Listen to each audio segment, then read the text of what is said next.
Facet joints को engage करने के, ओपन करने के बहुत सारे मैनिपुलेशन टेक्निक्स हैं हमारे पास, बट जो इस वीडियो में यूज़ किया गया है वो है opening thrust.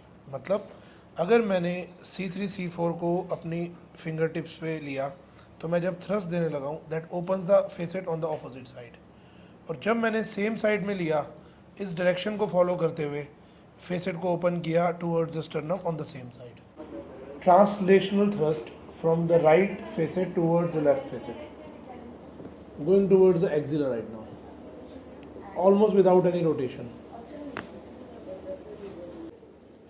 Longitudinal thrust on the left side going towards the sternum for the facets. Almost no lever.